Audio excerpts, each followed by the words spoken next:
जी राजेश जी, देखिए क्या screen share है यस सर। जी। तो हमें करना क्या, पहले मैं इसको कर देता हूँ थोड़ा साइड ताकि आप लोगों को दिखे।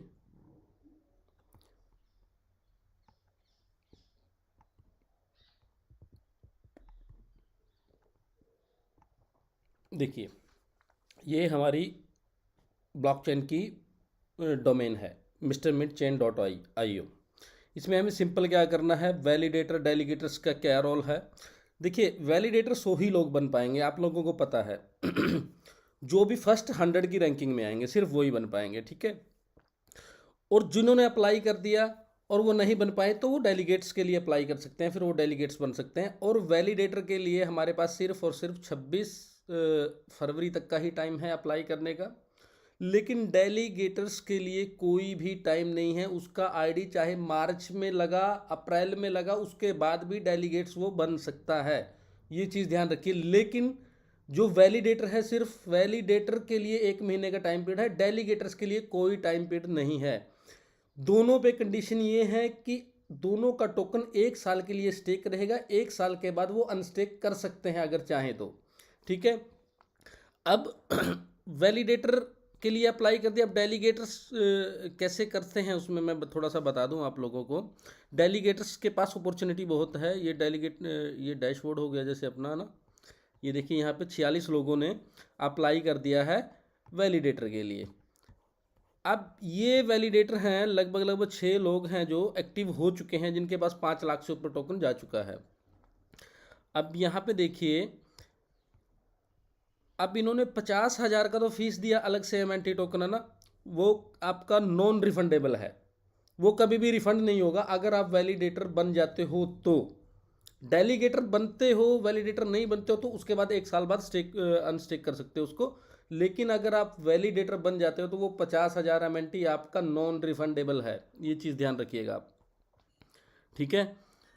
दूसरी बात, अब सभी लोग तो वैलिडेटर नहीं बनेंगे, अब डेलीगेटर बनेंगे। डेलीगेटर कैसे बनना है, देखिए ये जो है ना, इन लोगों के नोट्स लगेंगे घर पे, और जिसका नोट्स अच्छे से काम कर रहा होगा, यहाँ पे डैशबोर्ड पे आपको पता लगेगा, आप जाके सिंपल उसको वोट करना। जैसे अभी क्या है, अभी मैं अकाउंट को लॉगिन करता हूँ पहले ना। ये लॉगिन ही है, तो मैं क्या करता हूँ आप लोगों को बताता हूँ डेलीगेटर बनना कैसे है। इसको मैं थोड़ा और साइड कर देता हूँ।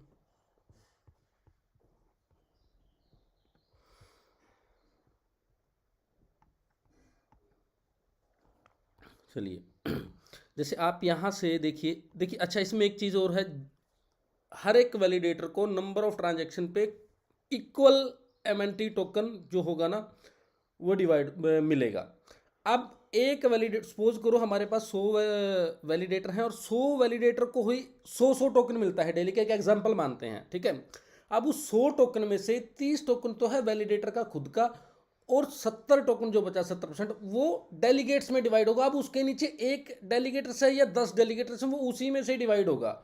मतलब जिसके नीचे ज़्यादा डेलीगेट्स होंगे उनको टोकन कम मिलेगा, जिसके नीचे कम होंगे वैलिडेटर के नीचे उसको ज़्यादा मिलेगा, ऑब्वियसली बात है, ठीक है। वो अंदर जाके फिर वो नंबर ऑफ टोकन की आपने कितनी स्टिकिंग लगाई है उसके बिहाफ पे मिलेगा। अब किसको वैलिडेटर के लिए तो अप्लाई कर दिया, वैलिडेटर बाद में बनेंगे, डेलीगेट्स कैसे बनेंगे। जैसे सपोज करो मैं किसी एक को यहाँ पे वोट कर देता हूँ, ठीक है। ये क्या है, वो जी फास्ट स्पीड वैलिडेटर, चलो इसी को करते हैं। मैंने इसको वोट कर दिया। वोट करने के लिए क्या मांग रहा है मेरे से, कहाँ गया वो, ये है प्लीज़ कनेक्ट वॉलेट। अच्छा ये वॉलेट की, वॉलेट कहाँ से कनेक्ट, एक सेकेंड, कनेक्ट वॉलेट कर लेते हैं, मेटा मास्क।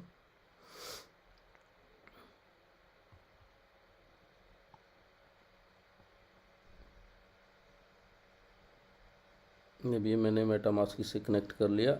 अब डेलीगेटर बनना कैसे है आप लोगों को, सिंपल, इसमें आपने रजिस्ट्रेशन करना है। रजिस्ट्रेशन करने के बाद आपकी मेल पे ओटीपी आएगा, उसको वेरीफाई करके बस आप ये डैशबोर्ड आपने लॉगिन करना है। लॉगिन करने के बाद आपके मेटा मास्क में जितना भी टोकन पड़ा है और आप जितना चाहें वोट करना चाहते हैं, 1 MNT 1 वोट, ध्यान रहे 1 MNT 1 वोट, और मिनिमम 100 MNT से आप वोट कर सकते हैं इसमें, ठीक है। अभी जैसे मैं वोट करता हूँ, ये हाई स्पीड वैलिडेटर है, इसको वोट करता हूँ मैं। अब मेरे इसमें 8500 पड़ा है, मैं कितने से करूँगा? मैं चाहता हूँ कि मैं तो मिनिमम वोट डालूँ भाई 100 टोकन से ही, है ना।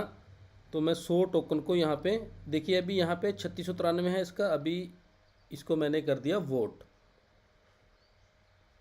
मैं बन गया डेलीगेटर। ऐसे बनते हैं डेलीगेटर। और ये नहीं है कि ये डेलीगेटर्स वैलिडेटर का प्रोग्राम कोई छोटा मोटा प्रोग्राम है, ये एक बहुत बड़े लेवल का प्रोग्राम है। क्योंकि जितने भी ब्लॉकचेन अभी प्रूफ ऑफ वर्क पे से प्रूफ ऑफ स्टेक पे ट्रांसफ़र हुए हैं, जैसे एथेरियम पहले प्रूफ ऑफ वर्क पे था, प्रूफ ऑफ स्टेक पे, तो वो सभी के सभी वैलिडेटर की तरह ही काम करते हैं और वैलिडेट करके ट्रांजेक्शन को ही। अब देखिए यहाँ पे 3693 था, तो उसको देखते हैं कि वोट डला कि नहीं डला हमारा। मैं बन गया अब डेलीगेट्स, ठीक है। उस वैलिडेटर को चेक करते हैं, कहाँ पे था भाई वो, ये रहा हाई स्पीड। ये देखो यहाँ पे 100 वोट मेरा आ गया, पहले 3600 था, अब इसको 5 लाख से ऊपर जैसे ही जाएगा तो ये वैलिडेटर बन जाएगा। सिंपल फंडा है, आप जितनी चाहें उतनी वोट डाल सकते हैं आपके, और 1 साल के बाद अनस्टेक भी कर सकते हैं, ठीक है। तो अभी वैलिडेटर का काम क्या रहेगा, कैसे मतलब कैसे काम करेगा वैलिडेटर, हम उसमें चलते हैं। थोड़ा सा मैं आपको किसी और चीज़ का दिखाता हूँ। हम चलते हैं बाइनेंस पे, ठीक है, bscscan.com। इसको थोड़ा सा साइड करना पड़ेगा।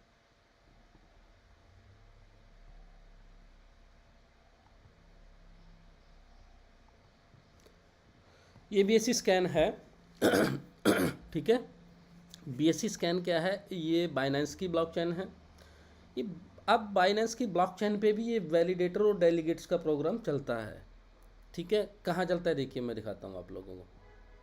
हम इसके बाइनेंस के वैलिडेटर चेक करते हैं,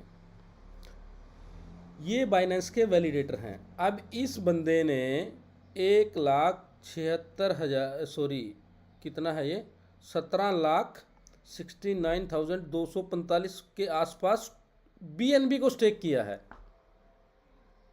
ठीक है ना। ये इसका वैलिडेटर है और ये एक्टिव है, इसने मतलब अपने घर पे सिस्टम जो लगाया है या अपने ऑफिस में जो भी सिस्टम लगाया है उस सिस्टम से ये प्रॉपर ट्रांजैक्शनों को वैलिडेट कर रहा है, ये एक्टिव है। ये सर्टिक है, ठीक है। ये देखिए इसने 17,50,638 BNB को स्टेक किया है यहाँ पे। अब BNB की वैल्यू क्यों बढ़ती है, इसी वजह से तो बढ़ती है। BNB इतने ऊपर क्यों चला गया, अभी आप लोगों के पास मौका है यही काम मिस्टर मिंट में करने का। अब जितनी ज़्यादा लाखों की तादाद में MNT वहाँ पे स्टेक होगा जाके, उसके बिहाफ पे आपको रिवार्ड मिलेगा। अब इसको कितने BNB आते होंगे एक दिन में, है ना। हम इसी को खोलते हैं पहले ना, इसी को चेक करते हैं। सॉरी, ये देखिए ये हर 4 मिनट में ट्रांजैक्शन को कंप्लीट कर रहा है ना, 4 मिनट के बाद फिर 8 मिनट, 8 मिनट के बाद फिर 12 मिनट, ये ट्रांजैक्शन को वैलिडेट कर रहा है BSC स्कैन वैलिडेटर, है ना। और इसको कितना BNB मिलता है, 0.01, 0.01, 0.01, 0.008। ये देखिए हर ट्रांजैक्शन पे इसको एक BNB मिल रहा है। और ये अगर आप देखोगे ना तो ये बहुत लंबा होता है, और ये 24 घंटे में कितने BNB बना लेता होगा, ठीक है ना। तो BNB का प्राइस इसी वजह से बढ़ता है, ये होता है डेलीगेट्स और वैलिडेट्स का प्रोग्राम। वैलिडेटर को अपने घर पे सिस्टम रखना पड़ेगा, 24 घंटे उसको रन करना पड़ेगा, 24 घंटे उसमें इलेक्ट्रिसिटी देनी पड़ेगी, 24 घंटे उसमें इंटरनेट की कनेक्टिविटी देनी पड़ेगी। और जब वो बंद हो जाता है अगर किसी टेक्निकल ग्लिच से या आपकी लापरवाही की वजह से, तो आपके डेलीगेट शिफ्ट हो सकते हैं दूसरे वैलिडेटर पे। तो वैलिडेटर ऐसे काम करता है। बाइनेंस के वैलिडेटर मैं आपको दिखा रहा हूँ कैसे ट्रांजेक्शनों को सॉल्व कर रहे हैं, है ना, वैलिडेट कर रहे हैं। ये देखिए, ये देखिए इसने इस ट्रांजेक्शन को वैलिडेट किया है, BSC वैलिडेटर सेट, है ना। तो यहाँ से आप जाके चेक कर सकते हो। 113वां ब्लॉग इसने बना, 103 ब्लॉग इसने कन्फर्म किए हैं अभी 5 मिनट में ना। तो इस तरीके से ये चलता है। तो आप किसी भी चैन पे जाओगे, किसी भी जगह पे जाके इस वैलिडेटर को चेक कर सकते हो, ठीक है। तो ये एक सिंपल सा है, इसमें आपको ज़्यादा उलझने की ज़रूरत नहीं है। आप सिंपल, जिसको वैलिडेटर कोई नहीं बन पा रहा है तो चुपचाप डेलीगेट्स बन जाए किसी के भी नीचे। हम ये नहीं बोलते हमारे नीचे बनो, किसी जो चीज़ का सिस्टम अच्छे, आप एक बार अपने अपलाइन के नीचे बन जाओ। अगर उसका सिस्टम काम नहीं कर रहा है, जैसे मेन नेट लाइव होता है, तो उसके बाद आप कहीं भी शिफ्ट हो सकते हो, आपके पास पावर है। ठीक है। दूसरी बात अभी एक समस्या आ रही है लोगों को कॉइन स्टोर को लेकर, है ना, उस पर हम चर्चा करते हैं। कॉइन स्टोर पे एमएनटी का डिपॉजिट और विड्रॉल तो चालू है, लेकिन ट्रेडिंग अभी टेम्परेरी पॉज है।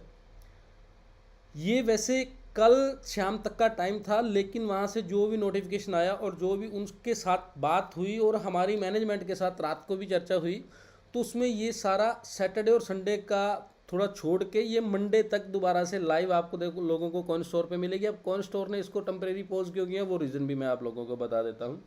जब भी हम कॉइन स्टोर से टोकन को परचेज करते हैं, एक तो टाइम ड्यूरेशन ज़्यादा लगता है, उसको रिड्यूस किया जाएगा। दूसरा, हमारी मिस्टर मिंट की जो ब्लॉकचेन का टेस्ट नेट लाइव हुआ है, उस टेस्ट नेट के ब्लॉकचेन के टेस्ट नेट को कॉइन स्टोर के साथ इंटीग्रेट किया जा रहा है। और ये प्रोसेस कोई एक दो दिन का नहीं है कि उसके साथ इंटीग्रेट करेंगे और साथ के साथ वो चल जाएगा। ये एक थोड़ा सा लंबा प्रोसीजर होता है, उसके बाद उसकी टेस्टिंग होती है। अगर वो प्रॉपर वर्किंग करता है तो उसको लाइव कर दिया जाता है। अगर उसके बाद भी उसमें कोई टेक्निकल ग्लिच रहता है तो उसको 2 या 3 दिन के लिए दोबारा से फिर होल्ड पे रखा जाता है। तो ये कोई बड़ी समस्या नहीं है, इसके लिए आप लोगों को पैनिक होने की बिल्कुल भी ज़रूरत नहीं है। ठीक है। अभी हम बात करते हैं, और दूसरी बात ये है कि कॉइन स्टोर पे अभी हमारा टिकर नेम क्या है। जैसे आप लोगों ने देखा होगा कि जब हमारा टिकर नेम चेंज हुआ था, हम एमएनटी से प्रॉपर मिस्टर मिंट में आए थे, तो उसके बाद MEXC एक्सचेंज पे जब हम लिस्ट हुए तो वहाँ पे हमारा नाम एमएनटी नहीं आता, मिस्टर मिंट ही आता है, और कॉइन स्टोर पे एमएनटी आता है। तो ये भी एक चीज़ आप लोगों को शायद देखने को मिले कि वहाँ पे एमएनटी की बजाय कॉइन स्टोर पे अब आपको मिस्टर मिंट ही लिखा देंगे। ठीक है। कुछ एक दो चीज़ और छोटी छोटी सी है जो मैं आप लोगों को बता दूं। कभी भी ना आप, जब मार्केट डाउन जाता है तो पैनिक होने की आप लोगों को ज़रूरत नहीं है ना। अभी मैं आप लोगों को एक चीज़ दिखाता हूँ। जब भी, अच्छा, कुछ ऐसे लोग हैं जिन्होंने कभी किसी किसी भी मिस्टर मिंट को छोड़ के किसी क्रिप्टो को किसी क्रिप्टो में पैसा लगाया, है ना, और वहाँ पे उसका वो टोकन या कॉइन जो उसने लिया था वो सेल भी हुआ, लेकिन पैसा कभी नहीं मिला उसको। वो सेल होने के बाद भी उसको पैसा नहीं मिला, है ना। ऐसा कोई है? अगर कोई ऐसा व्यक्ति है तो प्लीज़ एक टाइप कीजिए। मैं बताता हूँ कि कोई भी, देखो, आपको चेक करने की ज़रूरत है किसी भी क्रिप्टो को, उसके लिए टूल्स होते हैं। उसके लिए चीज़ करना होता है कि क्या दूसरे लोगों ने हमारे स्मार्ट कॉन्ट्रैक्ट को वेरीफाई किया है या नहीं किया है, क्या इसमें हनी पोर्ट तो नहीं लगा। अच्छा, हनी पोर्ट मैं बता दूं आपको, हनी पोर्ट क्या होता है।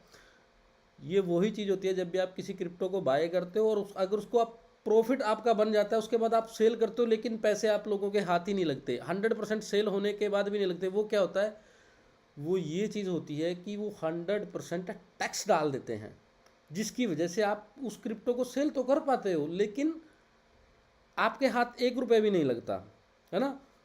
उसके लिए भी कुछ टूल्स होते हैं। जैसे एक टूल शायद मैंने खोला था, मैं उसको देख लेता हूँ।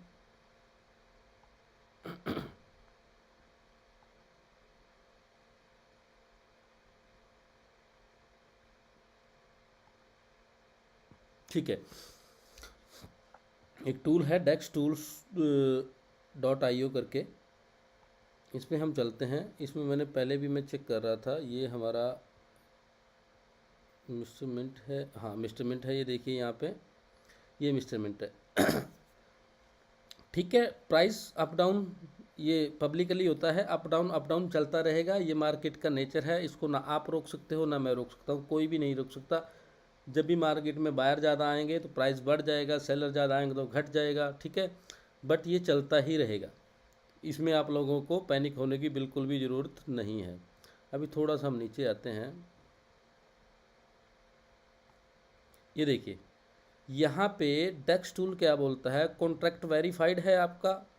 यस, बिल्कुल वेरीफाइड है। ये चीज़ आप लोगों को किसी भी क्रिप्टो में जाके आप चेक कीजिए। सबसे पहले जो मैं बता रहा था आपको कि आपकी क्रिप्टो सेल तो हो जाती है, लेकिन आप हनी पॉट का शिकार हो जाते हो कि आपके हाथ 1 रुपया भी नहीं लगता। कभी बहुत लोगों के साथ ऐसा हुआ है, मेरी नॉलेज में बहुत लोग हैं, शायद आप लोग जो मीटिंग में हैं शायद आप लोगों के पास भी कोई ऐसा व्यक्ति हो जिसने किसी क्रिप्टो को बाय किया हो और पूरा का पूरा सेल करने के बाद भी 1 रुपया भी उसके हाथ नहीं लगा, सेल होने के बाद भी, है ना। वो हनी पॉट होता है। हनी पॉट क्या होता है कि उसके अंदर 100% टैक्स कर दिया जाता है, जिसकी वजह से वो सेल तो हो जाता है और वो पूरा पैसा उसके मालिक पे वापस चला जाता है। कुछ इस तरह का कुछ उसमें डिज़ाइन, एक एल्गोरिथम सेट किया जाता है। वो आते ही लोगों के साथ फ्रॉड करने हैं, ठीक है। तो इसमें क्या है, हनी पॉट देखिए, ये डेक्स टूल ने बताया कि हनी पॉट नहीं लगा है। बायर टैक्स 1% है, आप लोगों को पता है 1% कटता है। सेलर टैक्स 1% है ना। ये थोड़ी थोड़ी चीज़ें आप चेक कर सकते हो यहाँ से डेक्स टूल से, ठीक है। मिस्टर मिंट का थोड़ा सा यहाँ पे बिल्कुल लाइव दिखाता है कि एक मिस्टर मिंट कितने यूएसडीटी में आता है। ये थोड़ी सी चीज़ें आप डेक्स टूल पे पढ़ सकते हो, ठीक है। उसके बाद एक चीज़ और मैं आप लोगों को दिखाता हूँ, कुछ चीज़ें आप लोगों को चेक करने की ज़रूरत है यहाँ पे। हाँ ठीक है। एक ये री अनाउंस होता है, ठीक है। री अनाउंस ये पढ़िए आप, contract indicate there is no owner. Renounce का मतलब क्या है, देखो यहाँ पे मैं सिंपल सा आप लोगों को बता दूँ कि इसका कोई ओनर नहीं है। इसमें क्या होता है कि एक ओनर क्या रखता है अपने पास, लगभग अपने पूरे टोकन का 70 से 80% का टोकन एक ही वॉलेट में रख लेता है और वो स्मार्ट कॉन्ट्रैक्ट उसका नहीं बनाता है। और जब भी टोकन पब्लिक में 20% या 30% के आसपास टोकन को डिस्ट्रीब्यूट करता हो, जिससे वो उसको जब वो 20 से 30% टोकन या कोइन मार्केट में सर्कुलेट होता है और उसकी एक कम्युनिटी बढ़ती जाती है, तो उसका प्राइस अप जाता है, जिसकी वजह से जो ओनर होता है अपने वॉलेट से टोकन निकालना शुरू कर देता है। अभी आप लोगों ने देखा होगा रिसेंटली, जैसे यूएस में इलेक्शन हुआ, यूएस में इलेक्शन होने के बाद ट्रंप ने अपना खुद का एक मीम कॉइन लॉन्च किया जिसका कोई आधार नहीं है और वो सोलाना ब्लॉकचेन पे डिप्लॉय हुआ है, ठीक है। तो उससे क्या हुआ, अभी आप देखो वो $150 तक चला जाता है एक दिन में, लेकिन उसका कोई बैकअप नहीं होता है। उसका ओनर, उसमें 80% लिक्विडिटी ट्रंप के वॉलेट में पड़ी हुई है, ठीक है ना। ट्रंप के वॉलेट में पड़ी हुई है। वो भी मैं दिखाऊंगा आपको कि ये वेल्स के जो वॉलेट होते हैं ना, इनको कैसे ट्रैक करते हैं। जितने बड़े बड़े वेल्स होते हैं उनके वॉलेट में कौन कौन सा टोकन रखा है, कैसे ट्रैक किया जाता है वेल्स को। वेरीफाइड पे हम देखेंगे, यहाँ पे पूरा का पूरा वेरीफाइड है ना। Funded by scam wallet, no, मतलब if this token was created from a no wallet, no to fund scam token, ठीक है। किसी भी अलग वॉलेट से, स्कैम वॉलेट से इसको नहीं क्रिएट किया गया है, नहीं कनेक्ट किया गया है, कोई इसके साथ इस डेटा सिंक नहीं हुआ है। कोई हिडन एड्रेस है क्या मिस्टर मिंट का इससे अलग जो आप लोगों के सामने अभी भी ऐसी स्कैन पे, नो। यहाँ से पढ़ लेते हैं हम, an hidden address is an address masked as a numerical value so user does not seem malicious but the hidden address can be used from the malicious intent। ये नो है, मतलब नहीं है, ठीक है। कोई इसका हिडन ओनर है नहीं। Can mint where the contract can create additional token, क्या इसका कॉन्ट्रैक्ट कुछ अलग से टोकन बना सकता है, नहीं बना सकता। क्या ब्लैक लिस्ट है, नहीं है। आप लोग देखो यहाँ पे, देखो ना, नहीं है। मल्टी ब्लैक लिस्ट, बिल्कुल नहीं है। क्या ये कैन अपडेट मैक्स वॉलेट, ज़्यादा से ज़्यादा वॉलेट इसमें क्या अपडेट किए जा सकते हैं अलग अलग वॉलेट से, नहीं, ये भी नो है। कैन अपडेट मैक्स TX, ठीक है। Post trading, post trading allow the owner to block buy sell transaction from, ये क्या है, देखिए अभी जैसे मेरी कल भी एक दो लोग से बात हो रही थी कि कंपनी ने हमारी ट्रेडिंग को पॉज किया है कॉइन स्टोर पे, है ना।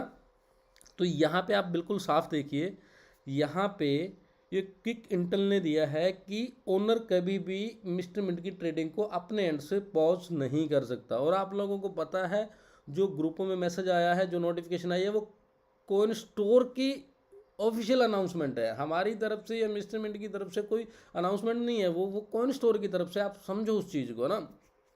तो देखिए ये ट्रेडिंग को पोज ही नहीं कर सकते अपने एंड से, ठीक है। ट्रेडिंग कॉल डाउन ये भी नो है। पोटेंशियल स्टील फंड ये भी नो है। Contract address potential pre generated contract address ये भी नो है ना। ये चीज़ें क्या है, ये चीज़ें इन चीज़ों से एक चीज़ पता लगता है कि हम कितने सिक्योर हैं, हमारा कॉन्ट्रैक्ट कितना सिक्योर है, क्या जिस प्रोजेक्ट में हम काम कर रहे हैं क्या हमें उनकी इन चीज़ों के बारे में पता है। क्या शायद आप लोगों को पता था पहले री अनाउंस क्या होता है, हनी पोर्ट क्या होता है, नहीं पता था आप लोगों को। हनी पोर्ट री अनाउंस भी होना ज़रूरी है, ठीक है। तो यहाँ पे ये हमारा कॉन्ट्रैक्ट एड्रेस आ गया है ना सारा, बिल्कुल आप देख सकते हो इसके अंदर मिस्टर मिंट का लोगो है, ठीक है। हनी पोर्ट टेस्ट, ठीक है, ये सारा कुछ आ गया। अभी मैं आपको एक चीज़ और दिखाता हूँ, ये तो शायद मैंने आप लोगों को दिखा ही दिया था, है ना, ये मैंने आप लोगों को दिखा ही दिया था। तो इसके अलावा अभी मैं अगर राजेश सर एक काम करते हैं, अभी अगले 10 से 15 मिनट हम लोगों के थोड़े सवाल ले लेते हैं। यस सर जी, मैं चैट बॉक्स चालू कर देता हूँ। आप कमेंट बॉक्स में वो चैट करेंगे, आप मेरे को बताते जाइए, मैं उनके आंसर करता जाऊंगा। जी सर। जी।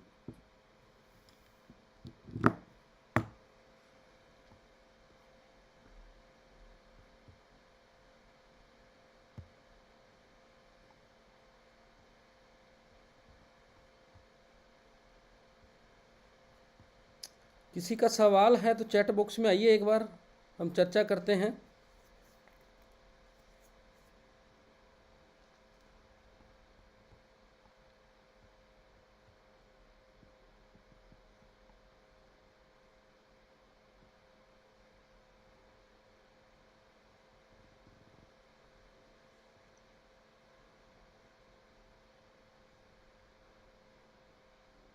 अच्छा, इसमें ना मैं आप लोगों को एक चीज़ और दिखा दूं, ध्यान से सुनिएगा एक चीज़। अब ये जो मैं वैलिडेटर की लिस्ट आप लोगों को दिखा रहा हूँ ना, ये BSC स्कैन है, ये बाइनेंस के हैं, बाइनेंस के ये वैलिडेटर हैं ना। अब बाइनेंस के वैलिडेटर में देखिए आप कितने वैलिडेटर एक्टिव हैं, ये चीज़ देखिए आप। यहाँ पे हमारे पास फर्स्ट पेज पे 25 हैं, हम कर लेते हैं यहाँ पे 100, ठीक है। ये देखिए लोग वैलिडेटर तो बाइनेंस में भी बने भाई। टोटल कितने 111 होने चाहिए, हाँ 111 वैलिडेटर बने, लोगों ने अप्लाई किया 111 वैलिडेटर के लिए, है ना।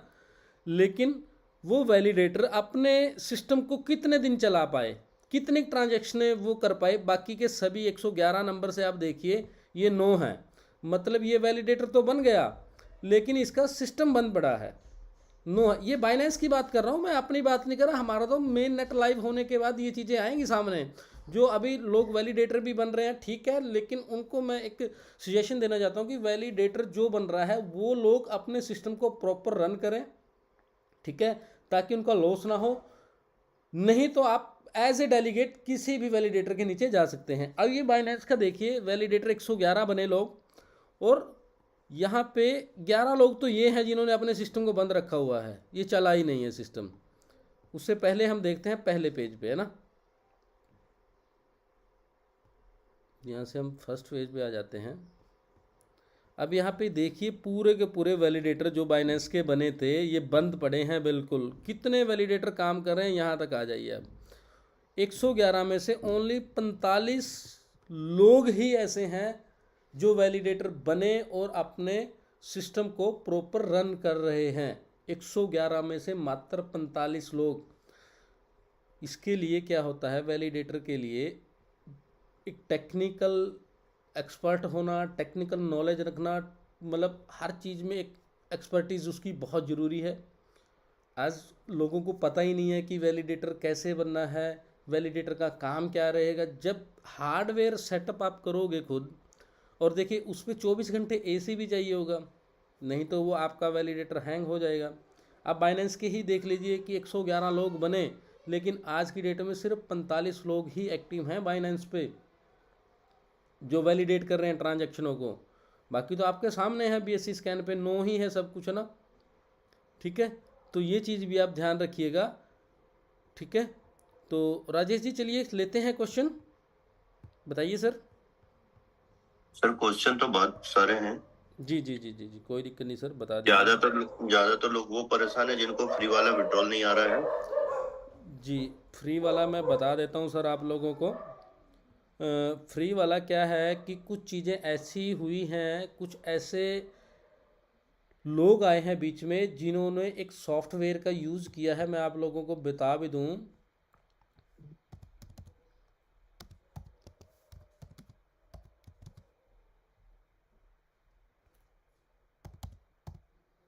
ये इस तरह के कुछ आईडीज होते हैं फ्री मेल जनरेटर के नाम से। ये क्या करते हैं, ये एक टेम्परेरी मेल बना देते हैं, ठीक है। इसमें क्या करते हैं, एक मेल आईडी को डालते हैं, लोग 500 मेल आईडी को क्रिएट करके दे देता है आप लोगों को ये। और लोगों ने क्या किया, उस ईमेल आईडी को इसमें डाल के फ्री के साइन अप कर लिए, और दो लोगों को 500 रुपये महीने में एक दिन पे रख लिया कि आप हमारे स्टेप कंप्लीट करो, हम आपको 500 रुपये देंगे। लोगों ने ये फ्री का धंधा चला के रखा है। एक व्यक्ति एक दिन में 4000 से लेके 4500 MNT तक पर डे फ्री में जनरेट कर रहा है, बिना काम किए, बिना लोगों को जोड़े, टेम्परेरी मेल से, फेक मेल से। ऐसे ही उनके लिए फिर नंबर मैंडेटरी किया गया। वहाँ से वो क्या करते हैं, नंबर जनरेट भी कर लेते हैं। देखिए, get free calling text and wireless, number free में ले रहे हैं। वो नंबर फ्री में लेके उस नंबर पे ओटी उस पर व्हाट्सअप चल जाता है और व्हाट्सअप पे भी डाल देते हैं। तो ऐसा हुआ कि फ्री जो सब्सक्रिप्शन पैकेज था उसका लोगों ने नाजायज़ फायदा उठाया। अब उसको क्या कर रहा है, उसमें एक बॉट तैयार करके उसको रिफाइन किया जा रहा है, उसको पूरा फिल्टर किया जा रहा है। जो एग्जैक्ट मेल आईडी बनी होगी और जो मेल आईडी एक्टिव है उसी को विड्रॉल मिलेगा, और उन सभी का विड्रॉल 15 दिन के लिए रोका गया है। फ्री सब्सक्रिप्शन की मैं बात कर रहा हूँ। 15 दिन के बाद वो डेटा फिल्टर हो जाएगा। डेटा जो सॉफ्टवेयर से मेल आईडी बनी होगी, फ़ोन नंबर बना होगा, सब फिल्टर होने के बाद जो एग्जैक्ट फ्री वाले यूज़र बचेंगे उनको टोकन डिस्ट्रीब्यूट होगा और वो अपने टोकन को विड्रॉल कर पाएंगे। जी, अगला क्वेश्चन सर। एक सेकंड सर, है ना।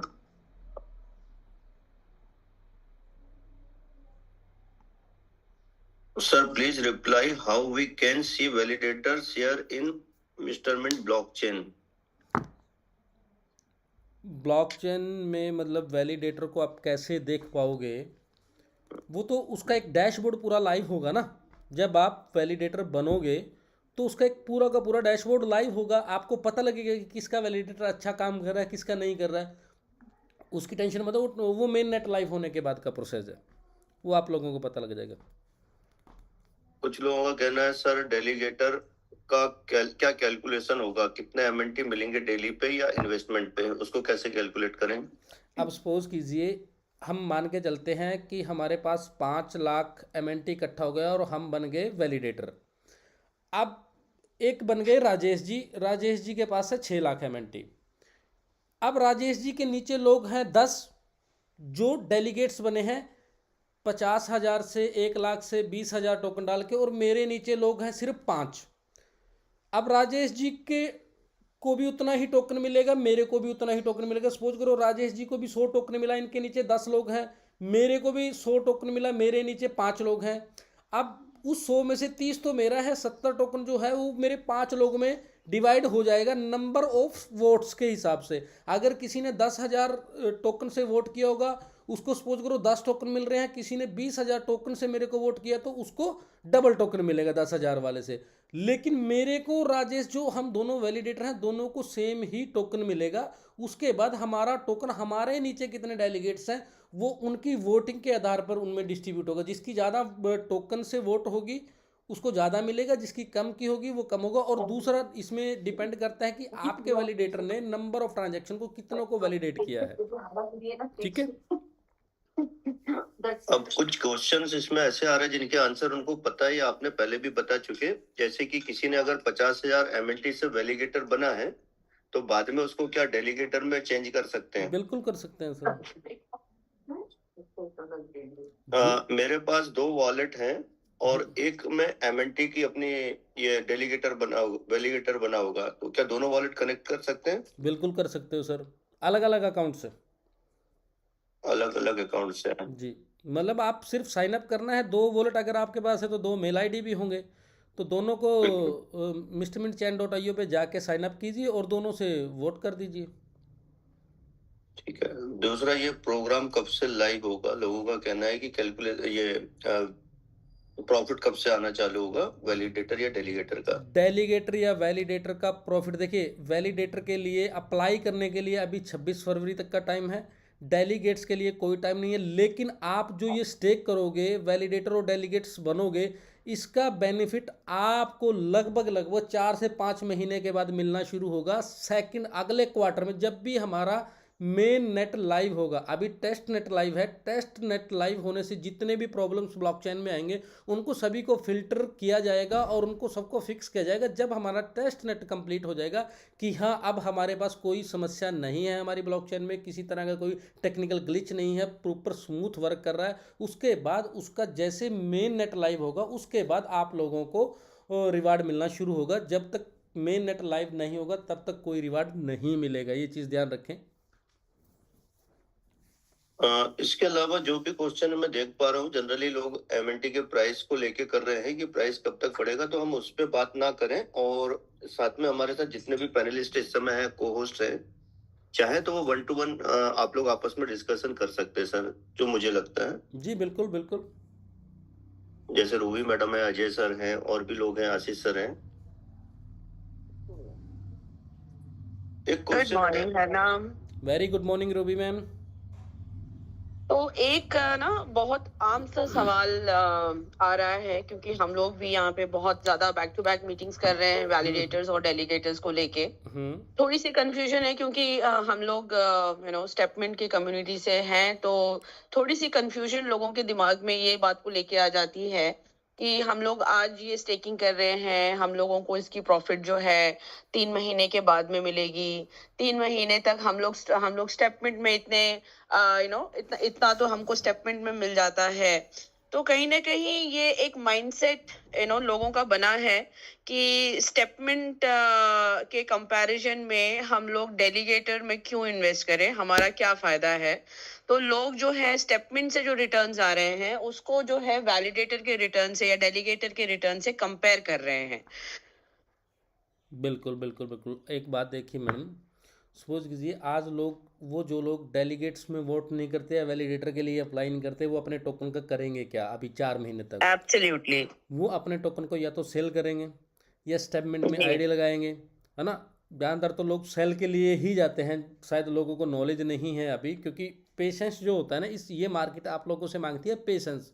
शायद मैंने बहुत मीटिंगों में बोला कि मैंने इस मीटिंग में जो चीज़ नोटिस की है वो 3 चीज़ें नोटिस की हैं: right time entry, right time exit, right product और पेशेंस। पेशेंस बहुत ज़रूरी है इस मार्केट से, अगर आपको पैसा निकालना तो पेशेंस बहुत ज़रूरी है आप लोगों को।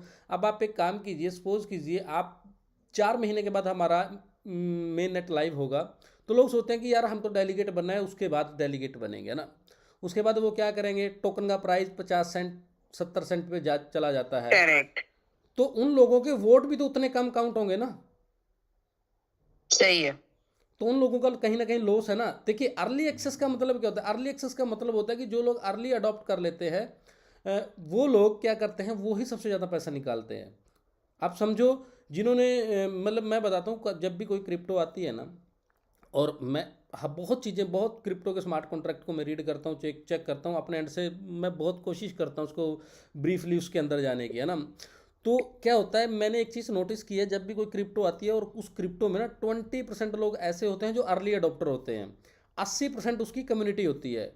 बस वो 80% कम्युनिटी खरीदती और बेचती रहे, कोई दिक्कत नहीं है, कोई दिक्कत नहीं है। लेकिन जो अर्ली अडॉप्टर होते हैं ना 20%, वो टोकन को सेल ना करें, उनके वॉलेट में टोकन होल्ड रहता है ना, हम चेक करते हैं, मैं उनके वो वॉलेट्स को चेक करता रहता हूँ कि हाँ जिस वॉलेट में टोकन उन्होंने रखा है क्या वहाँ पे पड़ा है, अभी 1 साल हो गया, 2 साल हो गया, 6 महीने ऊपर हो गया ना।